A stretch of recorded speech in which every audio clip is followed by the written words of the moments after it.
एक बात मुझे आपको नोट करवानी है, मुझे आपको बताना है कि आज की बात जो आप 9 बजे से देखते हैं इसका टाइम बदलेगा और 15 जून से ये शो आप देख सकेंगे 8:30 बजे से।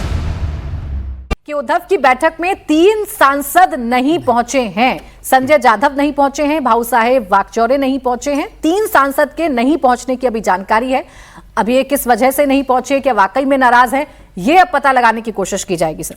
नहीं, वो बिल्कुल ठीक है, पर मैं आपको यही कह रहा था कि राजनीति में जो राजनीतिज्ञ होते हैं, सांसद जो होते हैं, उनको ये अपने भविष्य की भी सोच रखनी होती है। और जैसा आप देख रहे हैं कि अभी कम से कम पूरे उत्तर भारत में, दक्षिण के कुछ राज्यों को छोड़ दें तो ये जो एक परिवारवादी राजनीतिक संस्कृति जो भारत में बहुत वर्षों से पनप रही थी, उसके विरुद्ध एक जनाधार बनता जा रहा है और जनता जो है उसका समर्थन करती जा रही है। जो उद्धव ठाकरे की शिवसेना थी, उस शिवसेना ने अपने उन सभी मुद्दों का त्याग कर दिया जिसके लिए ठाकरे साहब जाने जाते थे, जिसके लिए बाला साहब ठाकरे जाने जाते थे, और जो शिवसेना का सबसे बड़ा स्ट्रांग पिच था।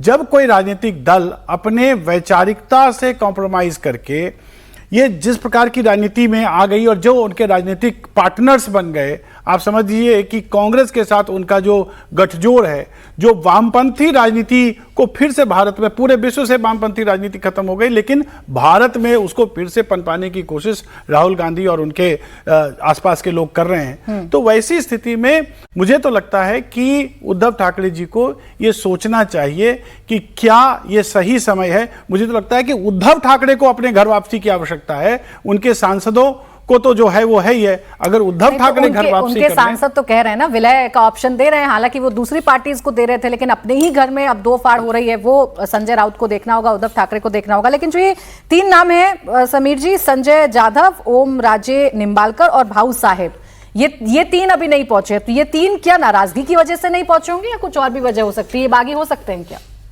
मुझे लगता है हो सकता है, लेकिन संजय वाकचौरे जो वो शिरडी के सांसद है, एक जलगांव के सांसद है, मुझे लगता है कि ये जब चुनकर आए थे, जब शिवसेना पूरी तरीके से टूट गई थी और उसके बाद इनके जीत कर आए थे, लेकिन अभी जहां से ये सांसद सब बने वहां पर उनका फिर से बीजेपी के साथ जाना या एकनाथ शिंदे के साथ जाना और भविष्य की राजनीति क्या होगी, मुझे लगता है इतना आसान नहीं होगा इस बार सांसदों का टूटना, क्योंकि उद्धव ठाकरे दूध का जला छाछ फूंक कर पीता है। एक बार पूरी पार्टी गवा चुके हैं, उसके बाद वो सांसदों के साथ लगातार संपर्क बनाए। खबर ही आ रही, कल रात को उन्होंने सांसद से बात की। एक सांसद के अपने कोई किसी पारिवारिक कारण से बाहर था, उसने कल आने से मना कर दिया था कि मैं बैठक में नहीं आ पाऊंगा। उद्धव ठाकरे की उसकी बात हो गई है। 2 सांसद नहीं है तो क्या 2 सांसदों ने पहली अनुमति ले ली थी या कोई स्वास्थ्य की समस्या या कोई और कारण होगा? मुझे लगता है कि ऐसा नहीं कि आज 3 सांसद नहीं पहुंचे इसका मतलब वो नाराज होंगे। यह ऑपरेशन जब होगा तो किसी को भनक नहीं लगेगी। 4 बैठक में शामिल हैं, 2 ऑनलाइन शामिल हैं, तो 6 लोग अभी इस बैठक में शामिल हैं। 3 में से एक ने तो मुझे लगता है मैसेज कर दिया होगा। और अभी ऐसी स्थिति नहीं है कि 3 अलग हो जाएंगे तो वो पार्टी में अगर 2/3 बहुमत ले लेंगे, क्या वो इस्तीफा देंगे? अभी मुझे लगता है कि बहुत जल्दबाजी होगी, कहना कि टूटने की स्थिति में होगी। और जो कोशिश दूसरे पक्ष से हो रही है, एकनाथ शिंदे का मिलना, गुपचुप बैठक करना, एक मंत्री पद का ऑफर दे देना, ये कोशिश क्या? नहीं, मंत्री पद तो एकनाथ शिंदे केंद्र में दे सकते हैं क्या सांसदों को? वो तो मोदी जी तय करेंगे। एकनाथ शिंदे जी का तो वैसे भी अभी MOS मिनिस्टर है। अभी मुझे लगता है थोड़ी जल्दबाजी होगी, कहना कि टूटेंगे। चर्चा हो रही है कि कोशिश लगातार जारी है। और क्या भारतीय जनता पार्टी ये चाहेगी कि जो शिवसेना के सांसद टूटे वो एकनाथ शिंदे के साथ जाए? क्या भारतीय जनता पार्टी ये कोशिश नहीं करेगी कि वो नाराज है? क्या भारतीय जनता पार्टी ये चाहेगी कि वहां पर शिवसेना ज्यादा मजबूत हो जाए? राजीव, बस 10 सेकंड।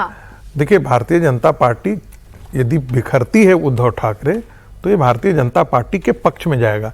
लेकिन हाँ, ये भारतीय जनता पार्टी नहीं चाहेगी कि जो टूट करके आए वो सिंधे गुट के साथ जाएंगे, क्योंकि सिंधे गुट के साथ जाने का मतलब है सिंधे गुट मजबूत होगा। ये भारतीय जनता पार्टी कतई नहीं चाहेगी।